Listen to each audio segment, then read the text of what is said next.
Mejor hablar en M24. Tras casi 4 meses de trabajo, el martes pasado quedó aprobada en el Parlamento la rendición de cuentas con los votos del oficialismo y del Partido Ecologista Radical Intransigente. Con esta aprobación, el gobierno sacó adelante el proyecto más pesado de este año, luego de conseguir lo mismo con la ley de urgente consideración y la ley de presupuesto, esto el año pasado. El próximo desafío para los socios de la coalición y la oposición es el referéndum para derogar 135 artículos de la LUC que se estima serán los primeros meses del 2022. Según los últimos datos del Instituto Nacional de Estadística, el desempleo en agosto fue de 9,5%, lo que implica que bajó un punto con respecto al mes anterior y a febrero de 2020, un mes antes de que comenzara la emergencia sanitaria. En tanto, el segundo semestre de este año comenzó con un 4,3% de pérdida del salario real y según el último informe del Banco Central del Uruguay, publicado los primeros días de octubre, el crecimiento de la economía será a fin de año del 3,4%. Para saber cómo ven el escenario actual, mejor hablar esta mañana con el senador frente amplista Óscar Andrade y el senador nacionalista Gustavo Penades, a quien estamos recibiendo en este momento en Mejor Hablar, o sea que en primer término. Penades, bienvenido, buen día, gracias por estar otra vez. ¿Cómo están ustedes? Muy bien, todo bien por acá. Fue un fin de semana, Penades, de actividad política intensa, por lo que se sabe, ¿no? La marcha de la campaña hacia el referéndum con respecto a los 135 artículos de la ley de urgente consideración, pero incluso también porque hubo un congreso del sector Todos Hacia Adelante, ¿no? Que es el sector de sectores, digamos, que apoyaron a Luis Lacalle Pou en el último proceso que empezó con las internas de 2019, que lo llevó a la presidencia de la República, de modo que su sector, puntualmente el herrerismo, formó parte de esa actividad desarrollada en Trinidad, en la capital de Flores. ¿Qué relevancia tuvo el encuentro? ¿Qué lectura hace de lo que dejó?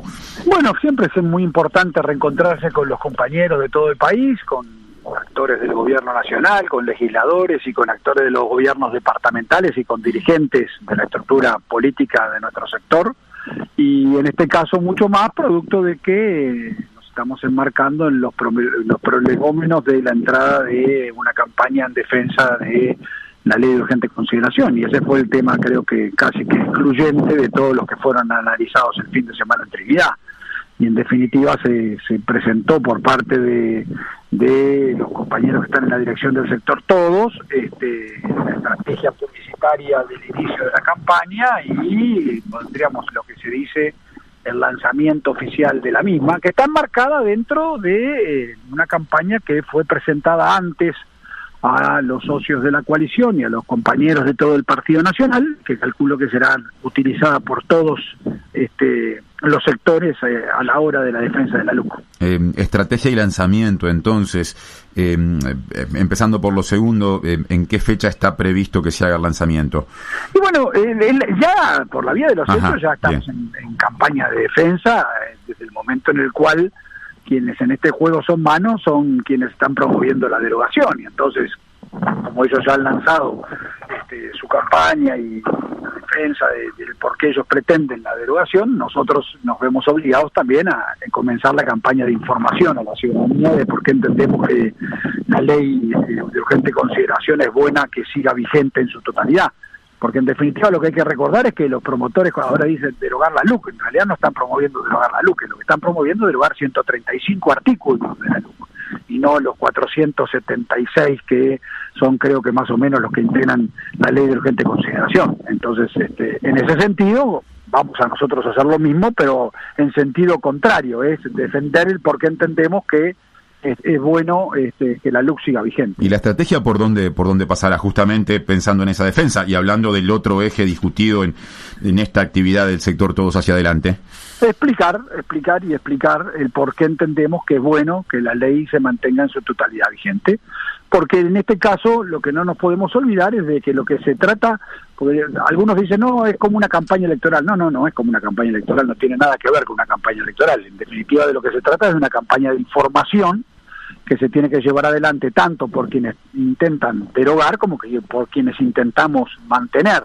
Y en ese sentido creo que lo que de a poco vamos a tener que ir haciendo, porque una de las cosas que hoy se saben sí es que la opinión pública, en definitiva quienes son los que van a tener que terminar laudando a favor o en contra de las posiciones, está muy poco informada de los contenidos que se pretenden derogar por parte de quienes están así promoviendo el instituto del referéndum. Y bueno, sin embargo, Penades, se ha planteado por parte de diferentes actores de la coalición de gobierno que este es un referéndum en contra o a favor del gobierno. Bueno, hay quienes sostienen que eso es así. En definitiva, yo veo algunos carteles colocados en Montevideo o en todo el país por parte de quienes están promoviendo la derogación de la LUC que dicen vota en contra del gobierno. Ahora, lo que tiene que quedar claro a todo el mundo es que cualquiera sea el resultado, nosotros aspiramos que la ley se mantenga en su totalidad porque creemos que tiene grandes beneficios en favor de la gente. Al otro día de cualquiera sea el resultado, se acata el mismo y se sigue para adelante. O sea, el gobierno va a seguir gobernando ahora y al otro día de la LUC también, y va a tratar de llevar adelante y aplicar los compromisos que asumió ante la ciudadanía durante la campaña electoral, que fue por eso que la gente votó. ¿En qué artículos van a hacer énfasis? Mire, en definitiva se va a hacer énfasis sobre todo la ley. Yo creo que hay algunas cosas que todavía no se han discutido, creo que el tiempo va a permitir que se discutan. A mí me tiene por lo menos sorprendido que se pretendan derogar artículos que están asociados con la política de adopción de menores. Fíjese usted que el tiempo promedio de la adopción de menores en Uruguay es de más o menos 5 años, cuando usted tiene la suerte de poder ingresar en la lista de padres adoptantes.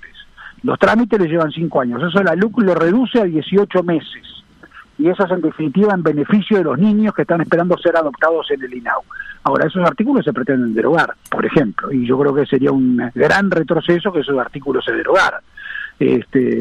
Los artículos vinculados a la portabilidad numérica, o sea que usted tiene su número de celular es suyo, no de la compañía con la que usted contrata, y usted mañana migra se va de una compañía a otra y se lleva el número de teléfono. Bueno, eso también se pretende derogar. Y bueno, y después vamos a los consabidos y conocidos que están vinculados con la seguridad, que están vinculados con la educación, que están vinculados con los combustibles, que están vinculados con la inclusión financiera, o que están vinculados con la política de arrendamientos, donde se está confundiendo y bastante a la gente, porque en definitiva del sistema de arrendamientos vigente no se modifica absolutamente nada. O sea, el sistema de arrendamientos que el Uruguay tiene hasta hoy en cuanto a garantías, derechos, deberes de las dos partes, del arrendatario y del arrendador, se mantienen en su totalidad. Se agrega un nuevo mecanismo que no afecta en nada al que hoy está vigente. Un nuevo mecanismo que lo que hace es establecer que no es necesaria la entrega de garantías a la hora de alquilar y que, por supuesto, el que a usted le alquila tiene el derecho de desalojarlo usted en tiempos mucho más cortos. ¿Y eso no expone a la parte más débil, Penades? No expone a la parte más débil, porque si a usted no le sirve, usted no entra en este sistema y sigue por el anterior. Es tan sencillo como eso. Y está bien. Una cosa que me parece interesante preguntarle, porque es cierto que hace creo que una semana el país sacó una nota que decía que por ahora no se registraban demasiados contratos bajo el nuevo régimen. Pero bueno, también podríamos pensar, asumiendo que es una hipótesis, que con el tiempo quizá esto pueda ir resultando más usado, digamos, sobre todo por quienes quieren inmuebles. Puede ser que no. Y bueno, ahí está, pero en el caso de que creciera el uso de esta herramienta, que es relativamente novedosa para un país en el que a veces el cambio cuesta como el Uruguay, ¿no se configuraría ahí sí un escenario más riesgoso, sobre todo para los sectores que tienen más dificultad de acceso a la vivienda, ante ese desalojo o lanzamiento que podría hacerse más rápidamente en caso de dificultad de pago? Ese lanzamiento, ese desalojo se hace solamente frente al incumplimiento en el compromiso del pago de haberes. Le quiero aclarar que eso también sucede en el régimen actual, con otros tiempos, por supuesto. Claro, eso iba. Pero lo que le quiero decir es, acá no se afecta en nada el derecho de nadie, se da otra herramienta más. ¿Usted la utiliza o no la utiliza? Y en ese sentido, ahí se deben conjugar la presencia de dos situaciones. Una, la voluntad del propietario de alquilar en esta nueva modalidad, y la voluntad del arrendatario de alquilar también en esta modalidad. Lo que francamente se pensó, y lo digo con total honestidad, era que esta era una herramienta que podía servirle a gente joven, a gente que a veces no quiere alquilar por un término tan prolongado como ese de 2 años, a gente que capaz que no teniendo facilidades en poder presentar garantías, podía tener en esta herramienta, una herramienta que le facilitara la posibilidad de ingresar al mercado inmobiliario. Ahora, no está pensada para jorobar a la gente, está pensada para ayudar a la gente. En ese sentido, lo que a mí me sorprende de la argumentación que se está utilizando por quienes pretenden decir que esto es malo es que lo quieren confundir, o a veces no dicen la verdad en su totalidad, y quieren hacer ver como que se modificaría el régimen de alquileres que está vigente, y no se modifica en una coma el régimen que está vigente. Se incluye un nuevo régimen. A usted no le sirve, a usted no le convence, a usted no le preocupa estas cosas que usted está diciendo, usted no ingresa en ese régimen y se va al anterior, y se mantiene el anterior. Esto es lo que creemos era una herramienta, y yo creo que es muy positiva, que le puede permitir a gente, y yo siempre lo asociaba con gente joven, que no teniendo garantías y teniendo la posibilidad de alquilar, podían alquilar. Ahora, no le sirve la herramienta no se usa, y Santas Pascuas. Ahora, no creemos que sea necesario la derogación de la misma, como quienes pretenden derogar los artículos de la LUC. Penades nombró también, entre los artículos que van a priorizar su defensa, por lo menos en lo discursivo, el tema de la educación, ¿no? La LUC estableció cambios en la gobernanza de la educación, y en relación a esto, el fin de semana hubo elecciones en las que los docentes eligieron sus representantes en el CODICEN, y por lo que tenemos entendido, o mejor dicho, según los datos primarios del escrutinio, hay una gran ventaja de los sindicatos docentes en relación a las otras listas. ¿Cómo evalúa o cómo ve, cómo concibe esta victoria de los sindicatos de la educación, que van a volver a tener sus dos representantes en el CODICEN? Que van a volver a tener los dos representantes en el CODICEN, como usted bien dice, y van a seguir teniendo el peso que tienen y que nadie pretendió quitarles, y nadie quiere quitarles en su representación en el máximo órgano de conducción educativa. Lo que entendíamos y entendemos, y esto no fue pensado para afectar el derecho de los docentes, muy por el contrario, lo que se buscó con el mecanismo de modificar la integración de los consejos desconcentrados, o sea, de primaria, secundaria y UTU, está vinculada a una concentración que permita una mayor eficiencia y eficacia a la hora de la administración de la educación, donde creemos que existe o radica uno de los grandes problemas que ha tenido la educación y la administración de la educación en los últimos años, y es una de las consecuencias, una de las causas que ha generado los malísimos resultados educativos que en los últimos años se han tenido, fundamentalmente en los quintiles más populares o más pobres de la población, y los resultados que se han obtenido los mismos en cuanto a abandono en la educación secundaria, abandono en el bachillerato, que nos ha colocado en el fondo de la tabla de Latinoamérica, cuando Uruguay tradicionalmente estaba entre los primeros países. Uh-huh. Lo que entendemos, modestamente, es que con la nueva gobernanza, esa nueva gobernanza está enmarcada dentro de un plan estratégico que pretende llevar adelante el gobierno de coalición, que está referido justamente a la mejora de esos guarismos en beneficio de los estudiantes. Uh-huh. Ahora, la elección del fin de semana, perfecta, hablaron los docentes, tendrán sus representantes con toda legitimidad obtenida los mismos, y bueno, y a seguir adelante. Ahora, esto que usted dice, ¿no? Que parte de los problemas y de estos resultados de la educación están implicados los gremios. Yo no dije que estuvieran implicados los gremios. Yo dije que está implicada la administración de la educación. Los gremios no tienen absolutamente nada que ver en eso. Bueno, pero su participación en la gobernanza de la educación, porque ahí apuntaron los cambios en la LUC. Pero la gobernanza, pero fíjese usted lo contradictorio que es lo que me está diciendo con lo que acaba de informar. Los docentes acaban de elegir sus representantes en la NEP. Bueno, lo que pero se modificó fue la perdieron sus representantes en los consejos, más allá de que mantienen los de CODICEN. Se modificó la gobernanza y como consecuencia, bueno, también se redujeron la representación de los partidos políticos. Y entonces antes habían más consejeros que representaban a la integración del gobierno y de la oposición, que hoy ya no existen, o sea que no fueron los sindicatos los que perdieron. Hay una nueva gobernanza que implica que se pasó de un colegiado a un director general en cada uno de los consejos desconcentrados, y que la representación gremial se sigue sustentando nada más ni nada menos que en el máximo órgano de conducción educativa de la Administración Nacional de Educación Pública, que es el CODICEN. Ahora, El propio ministro de Educación ha dicho que los gremios han sido parte del problema y no de la solución, por ejemplo.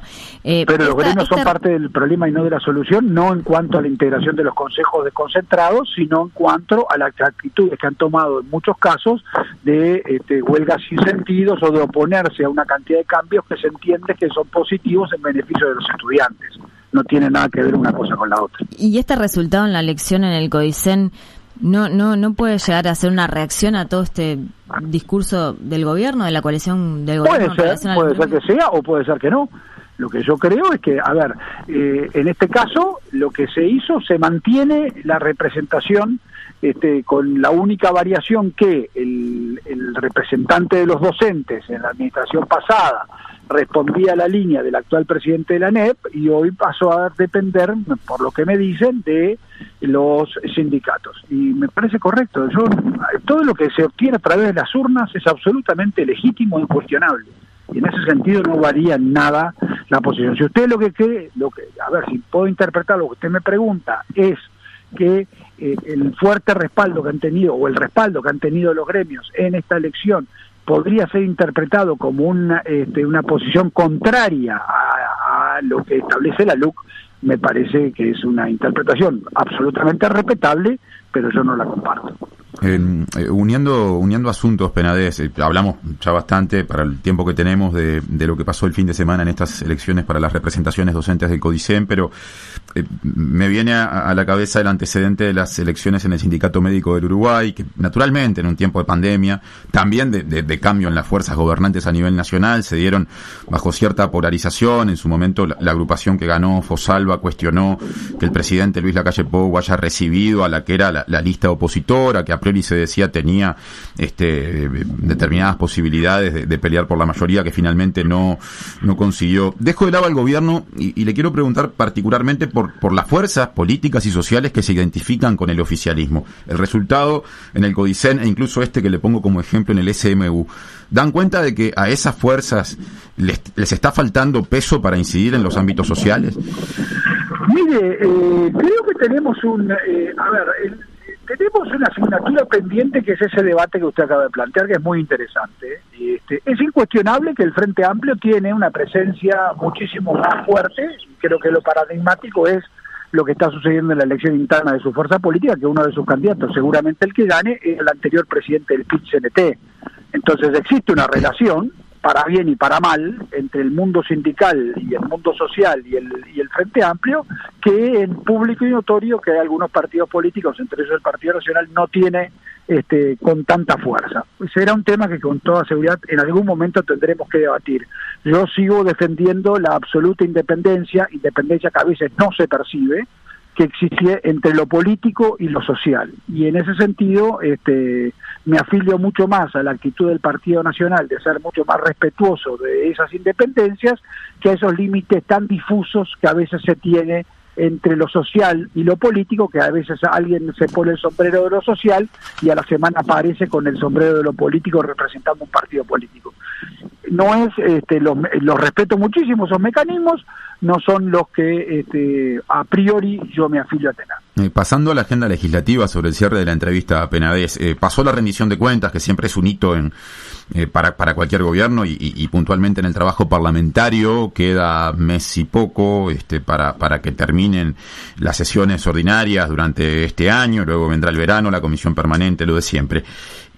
¿Cuáles pasan a ser las prioridades legislativas en lo que queda de año legislativo 2021? Bueno, yo creo que hay algunos temas que están en comisiones siendo trabajados, que tenemos que entrar a definir muchos de ellos. En la Comisión de Constitución hay una cantidad importante. Tenemos algunos temas vinculados también en la Comisión de Ganadería.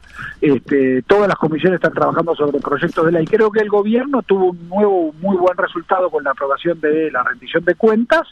Y en esa tenemos por delante un tema que tenemos que conversar mucho con el Frente Amplio, que es la vacante generada en la Suprema Corte de Justicia, a ver si podemos lograr en esta oportunidad un acuerdo para la designación del ministro que acaba en la silla del ministro que acaba de vacar.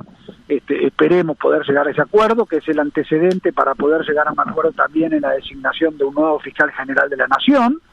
son diálogos que pretendemos tener con el Frente Amplio y que hemos tenido en los últimos meses, y que pretendemos fortificar en estas semanas que nos quedan de, como usted bien dice, periodo legislativo. ¿Y van de la mano por lo que usted plantea en la negociación? ¿El Partido Nacional entiende eso? No van de la mano, pero entendemos que sería mucho más sano lograr una sola discusión. Ahora, si se entiende que se tiene que tener 2 discusiones o 3 discusiones, estamos abiertos a tenerlas. Lo que sí reiteramos es la voluntad de diálogo que la coalición de gobierno tiene con el Frente Amplio en este y en tantos otros temas en los que permanentemente estamos discutiendo y estamos conversando y en muchos de ellos poniéndonos de acuerdo. Sobre el cierre, Penades, ya que estamos en el Parlamento, ¿qué postura tiene con respecto al proyecto de ley que presentó Cabildo Abierto acerca de la prisión domiciliaria para personas de más de 65 años, que como efecto podría generar que militares procesados por violaciones de derechos humanos durante la última dictadura vuelvan a sus casas? Este proyecto está a estudio de momento de la Comisión de Constitución y Legislación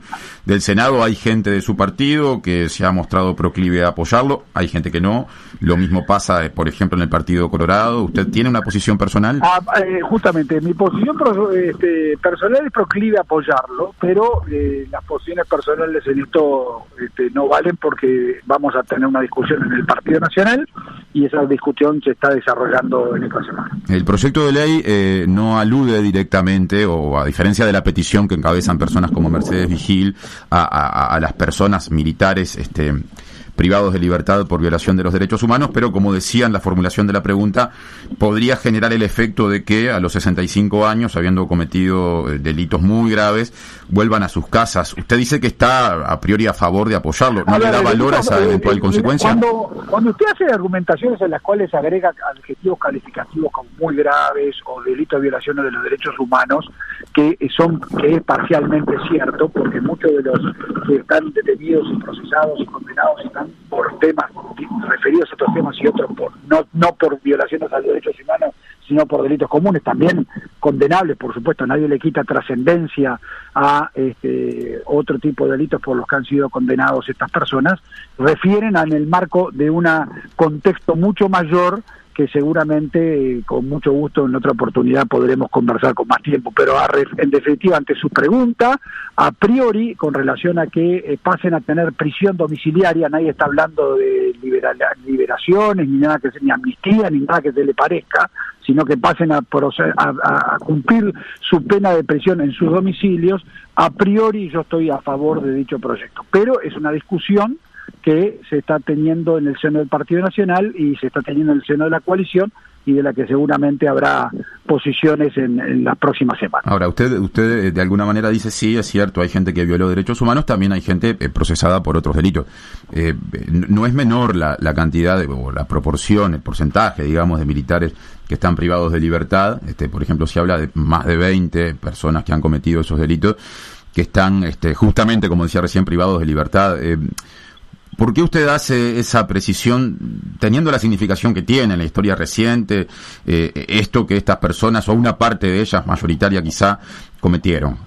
Porque me afilio a la tesis de la doctora Susana Berruti y a la tesis del expresidente Mujica en cuanto a entender que mucho de las circunstancias históricas y de los delitos y de los propios juicios, algunos de ellos me merecen algunos reparos, y porque entiendo que pueden perfectamente, producto de la edad y de no generar peligrosidad ante la sociedad, proceder a pasar a tener su prisión en su domicilio. ¿Y qué pasa con el mensaje en términos de calidad democrática? Porque usted está bien, ahí pone el elemento de la edad de las personas. Pero bueno, son personas vinculadas a un momento muy oscuro de la historia. Este es un calificativo. La calidad democrática en este tema no tiene absolutamente nada. ¿Pero qué mensaje da el sistema político cuando le concede esto a gente que cometió esos delitos? A eso iba.